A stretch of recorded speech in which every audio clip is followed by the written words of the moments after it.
On December 19, 1932, Frank Nitti was sitting inside his office at 221 North LaSalle Street in downtown Chicago when two Chicago police detectives entered the building.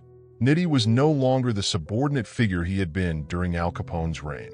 Capone was in federal prison, Prohibition was nearing its end, and the criminal organization that had dominated Chicago was entering a new and uncertain era. Nitti had become the public face of the outfit, and on that December afternoon, that position nearly cost him his life. The scene would later become part of the mythology surrounding Frank Nitti. Popular portrayals turned him into a theatrical killer, a vicious lieutenant who personally carried out Capone's orders and ultimately met his fate at the hands of Eliot Ness. But the historical record presents a considerably different figure.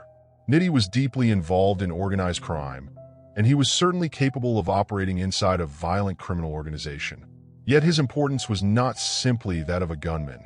His value to Capone was closely connected to money, organization, and the management of criminal enterprises.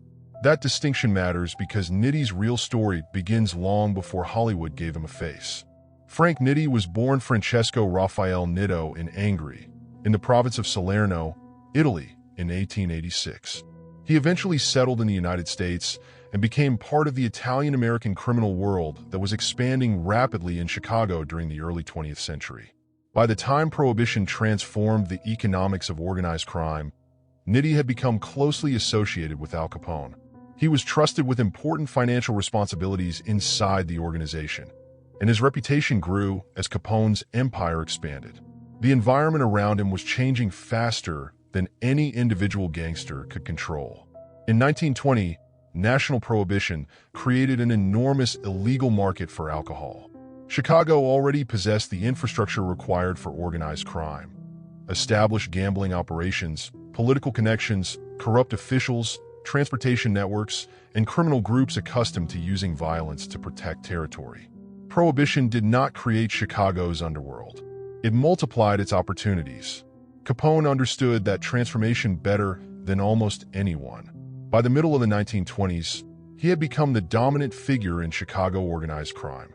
His organization made money from bootlegging, gambling, prostitution, and other rackets.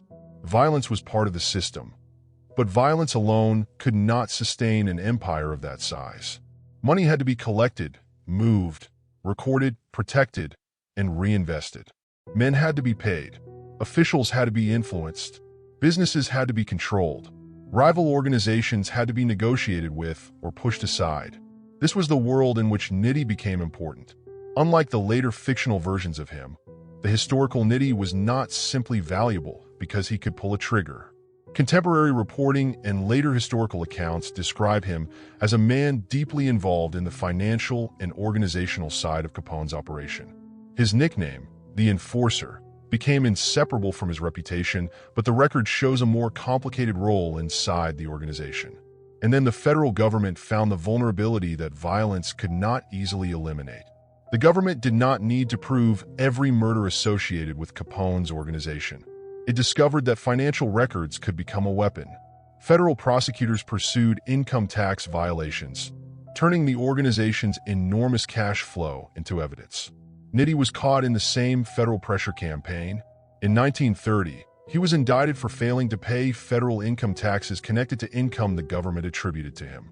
The case covered income from earlier years, and the amounts involved were substantial. Nitti ultimately pleaded guilty and received an 18-month federal sentence. Capone received a dramatically longer sentence, effectively removing the organization's most famous leader from the streets. That was the beginning of the transformation. Capone's conviction did not destroy the Chicago organization. It removed its most visible leader. When Capone went to prison, the criminal structure surrounding him remained intact.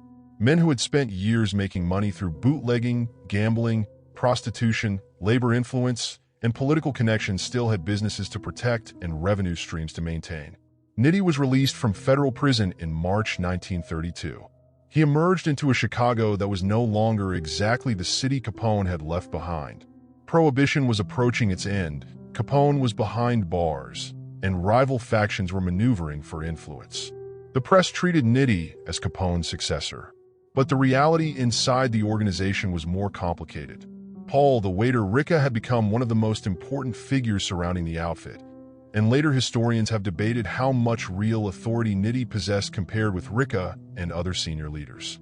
Some accounts describe Nitti as the nominal or public leader, while Rica exercised greater influence behind the scenes. Other historical accounts emphasize that Nitti genuinely succeeded Capone and directed major operations. What is clear is that Nitti occupied the position at the center of the organization's public identity during a dangerous transition. The timing could hardly have been worse. Chicago was still struggling with the aftermath of the Prohibition-era gang wars. The old criminal order had produced enormous wealth, but it had also created enemies inside government, law enforcement, and competing gangs. Mayor Anton Cermak had taken office in 1931, and the relationship between City Hall, gambling interests, police officials, and competing criminal groups was deeply complicated. Nitti became one of the men caught in that struggle. By December 1932, he was operating from his downtown office when detectives Harry Lang and Harry Miller arrived with other officers. What happened next was initially presented as a police confrontation in which Nitti had resisted the officers. But the official story quickly began to unravel. Nitti was shot 3 times. The bullets struck him in the back and neck. Lang, meanwhile, suffered a comparatively minor gunshot wound and claimed that Nitti had fired first. Nitti survived. The shooting became the subject of a criminal investigation and subsequent court proceedings, where testimony challenged the police version of events.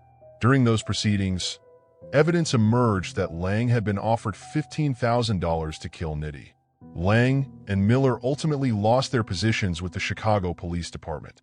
The significance of the shooting went beyond Nitti himself. It demonstrated that the struggle for control of Chicago's criminal economy was not confined to gangsters. Police officers, politicians, gambling interests, and rival criminals could all become part of the same contest for power. Nitti was not simply fighting other gangsters. He was operating in a city where organized crime and political corruption had become deeply intertwined. And that was one of the realities that later versions of his story would largely erase. The fictional Nitti could be reduced to a recognizable villain. The historical Nitti was harder to understand because his power existed inside a complicated system. He had helped manage an organization whose business depended upon money, political influence, labor relationships, gambling, and intimidation. The violence mattered, but it was only one component of the machine. The shooting also exposed something else. Nitti himself was vulnerable. He had survived Capone's imprisonment. He had survived federal prosecution. Now he had survived an apparent attempt on his life involving members of the police department.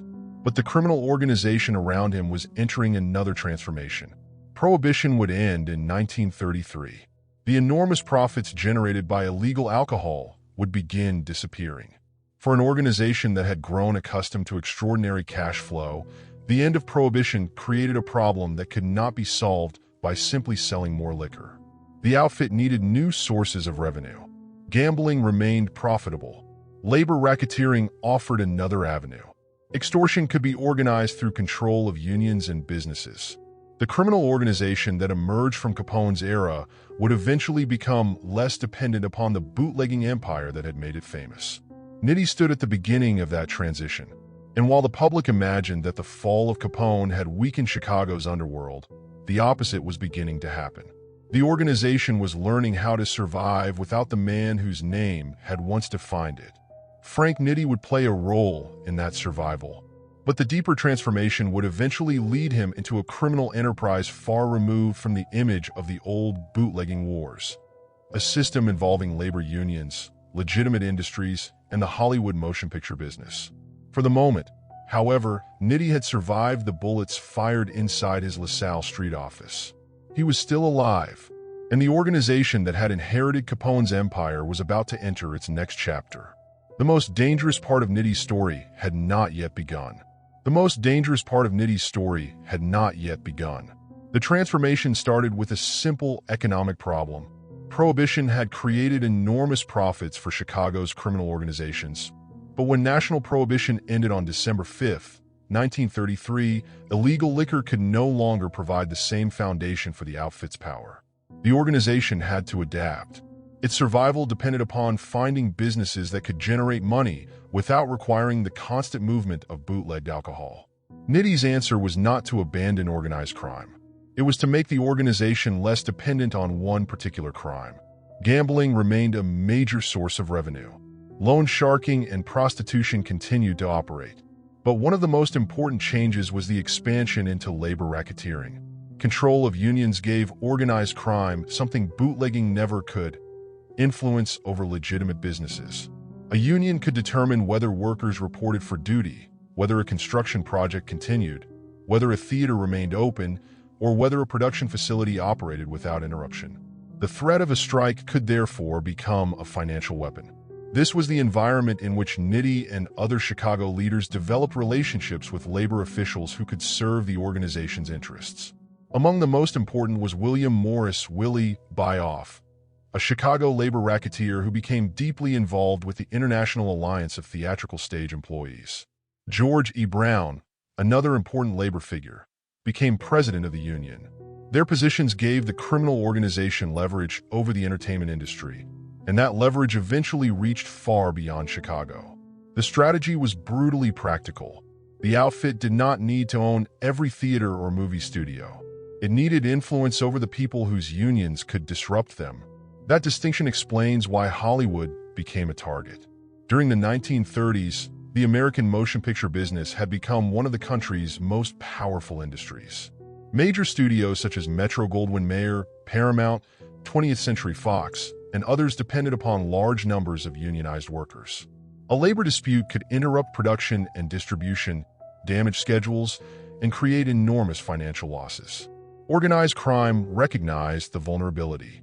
According to later testimony presented during investigations into the Hollywood extortion operation, Nitti became involved in planning a broader campaign to exploit the film industry's dependence on organized labor. In 1935, Johnny Rosselli, a Chicago outfit representative operating in California, was involved in discussions about the structure of Hollywood's unions and the opportunities available to organized crime. The strategy was not simply to steal from movie studios directly. It was to control the labor organizations surrounding the industry and use that control as leverage. That was a different kind of criminal power. The old bootlegging empire had depended heavily on physical territory: warehouses, trucks, breweries, speakeasies, and armed men. The new system could operate through contracts, union offices, business agents, and threats of labor disruption. It could make the criminal organization appear less visible while allowing money to flow from legitimate industries. The arrangement involving Buyoff and Brown became particularly important. Buyoff worked within the union structure and became a channel through which demands could be made against movie companies and theater interests. The payments were presented as labor-related arrangements, but investigators later established that organized crime stood behind the pressure. The system transformed union influence into an extortion mechanism, and the money was substantial. The operation reportedly generated hundreds of thousands of dollars from theater owners and eventually extracted large payments from major Hollywood studios. The exact sums varied across later accounts, but the essential fact was established during federal investigations and subsequent prosecutions. Organized crime had successfully used control of labor unions to force major motion picture companies into paying money. For Nitti, this represented the future of the outfit. The significance was not merely financial. It demonstrated that the organization could survive the end of Prohibition by embedding itself inside legitimate economic structures. The criminal enterprise was becoming less visible precisely because its power could now operate through institutions that, on the surface, had nothing to do with organized crime. That was the logic behind labor racketeering. The criminal organization did not have to own the factory. It could influence the union representing the workers. It did not have to own the theater. It could threaten the labor force that kept the theater functioning. It did not have to control the movie studio directly. It could create the conditions under which the studio would pay to avoid disruption. This was organized crime becoming more sophisticated, not less dangerous. Nitti's role in this transformation has been debated by historians, particularly because later accounts have disagreed over the exact balance of power between Nitti and Paul Ricca. What is not seriously disputed is that Ricca was one of the most important senior figures in the outfit during this period, while Nitti remained the organization's recognized leader. Contemporary and later accounts place both men at the center of the outfit's operations during the 1930s. That shared power structure would become increasingly important. Nitti was not operating alone. Louis Little New York Campagna, Anthony Accardo, Paul Ricca, Charles Cherry Nose Gio, and other senior figures became part of the broader organization that managed criminal interests extending beyond Chicago. Their responsibilities included gambling, labor influence, extortion, and relationships with criminal organizations in other cities. The Chicago outfit was becoming part of a national criminal network. The same period saw organized crime increasingly cooperate across regional boundaries. Chicago criminals could work with New York figures, while syndicate representatives operated in places such as California and elsewhere. The old idea of gangs fighting strictly over neighborhood territory was giving way to something more coordinated. Money was the common language. Hollywood demonstrated how valuable those relationships could become. The outfit had access to labor officials. Those officials had access to unions. The unions had leverage over the studios. And the studios possessed enormous amounts of legitimate money. The chain was remarkably simple, but simplicity made it difficult for investigators to attack. A bootlegging operation could be raided. A warehouse could be seized. A truck could be stopped. A speakeasy could be closed. Labor influence was harder to expose because the criminal pressure could be hidden inside ordinary disputes between employers and unions. The government needed witnesses. That became the critical weakness. Willie Byoff was not merely an intermediary. He was also a potential liability because he knew how the operation functioned. He knew who had influence over him. He understood where the money originated and where it went. As long as men like Byoff remained loyal, the structure could continue. But organized crime has always depended upon the assumption that people will remain silent. By the early 1940s, that assumption was beginning to fail. Federal investigators were closing in on the Hollywood operation. The evidence involved union officials, financial arrangements, payments, and relationships connecting labor corruption to organized crime figures in Chicago and California. The investigation did not depend upon a single dramatic discovery. It developed through testimony and documentation that gradually connected the separate pieces. And once investigators could connect the union officials to the men behind them, the entire structure became vulnerable. The problem became more urgent in 1942 and early 1943, when Byoff and Brown faced serious legal pressure. The two men ultimately became government witnesses. Their cooperation gave prosecutors something they had rarely possessed against senior organized crime leaders: insiders who could explain the machinery from within. For Nitti, the danger was fundamentally different from the threats he had faced during Capone's era. He had survived gang warfare. He had survived an attempted police shooting. He had survived federal tax prosecution. But now the government had something more dangerous than a gunman or a rival gang. It had witnesses, and witnesses could describe the system. In March 1943, the consequences arrived with extraordinary speed.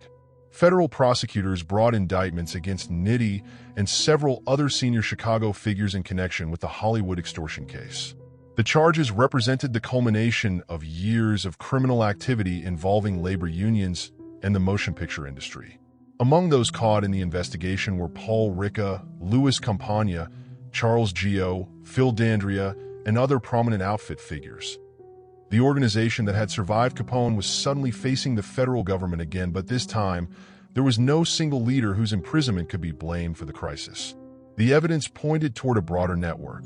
The indictments threatened prison sentences for men who had spent years building an organization designed to survive exactly this kind of pressure. The outfit had adapted after Prohibition. It had diversified. It had moved into labor. It had reached into Hollywood.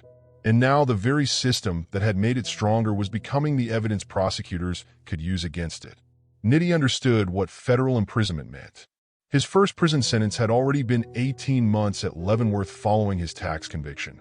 Accounts of his later years consistently describe his severe fear of confinement, particularly after his experience in federal prison. That fear would become central to the final decision of his life. But there was another danger inside the outfit itself.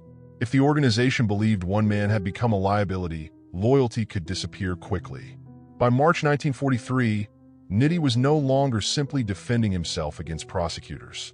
He He was facing the possibility that his own position inside the criminal organization had become unstable. The indictments had arrived. The witnesses were prepared to testify, and the men around Nitti now had to decide who would absorb the consequences of the operation that had helped make the outfit richer and more powerful. The answer would emerge almost immediately. On March 19, 1943, one day after the federal indictments were announced, Frank Nitti left his home in North Riverside, Illinois. He carried a revolver. The railroad tracks were nearby, and before the day was over, the man who had inherited Capone's criminal empire would be dead. But the circumstances surrounding his final hours would raise questions that continued long after the gunfire stopped. And the federal case against the Chicago outfit was only beginning. On March 19, 1943, the pressure that had been building around Frank Nitti finally reached its breaking point. The previous day, federal prosecutors had announced indictments against Nitti and several senior Chicago outfit figures in connection with the Hollywood labor extortion investigation. The case threatened to send Nitti back into federal custody, a prospect that carried particular weight because he had already experienced imprisonment at Leavenworth following his earlier tax conviction. That morning, Nitti left his home in North Riverside, Illinois. He was carrying a revolver. He walked toward the Chicago, Burlington, and Quincy railroad tracks, where his final moments would unfold. Nitti shot himself 3 times in the head. He died at the scene. His death immediately transformed the federal case. Prosecutors could no longer bring him to trial, but the investigation into the organization surrounding him continued. The indictments had already exposed the increasingly sophisticated structure of Chicago organized crime, particularly its involvement with labor unions and the Hollywood motion picture industry. The irony was striking.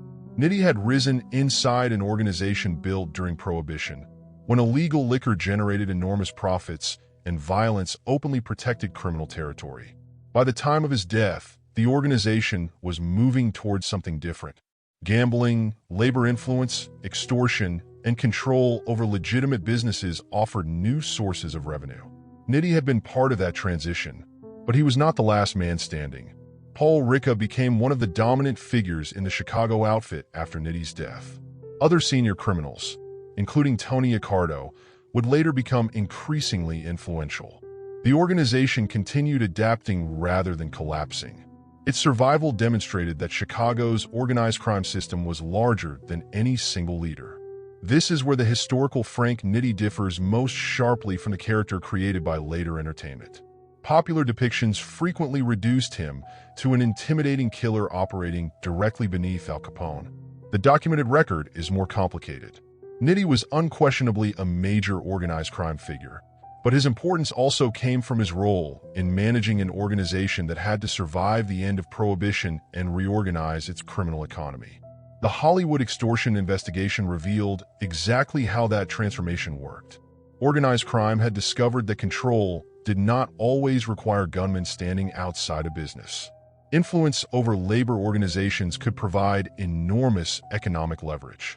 Union officials could pressure employers, and the threat of labor disruption could force legitimate companies into paying money. That system was more difficult to detect than a bootlegging operation. It also represented the future of organized crime. Nitti died before seeing how far the outfit would evolve. The organization would continue through successive generations of leadership, maintaining influence through gambling, labor racketeering, and other illegal enterprises. The violent bootlegging empire associated with Capone gradually became part of a broader and less visible criminal structure.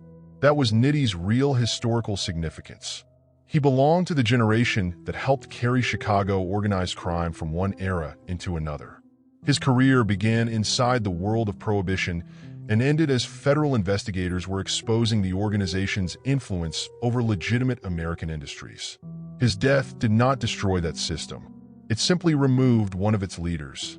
Frank Nitti's final image is therefore not the Hollywood version of a theatrical gangster meeting a cinematic end.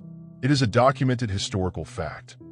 On March 19, 1943, facing federal prosecution and the possibility of another prison sentence, he walked toward railroad tracks in Illinois and ended his own life. The organization he had helped lead survived. Capone had gone to prison. Nitti was dead. Yet the criminal structure remained. That endurance was the darker truth. The men changed. The businesses changed. The methods changed. The machine continued.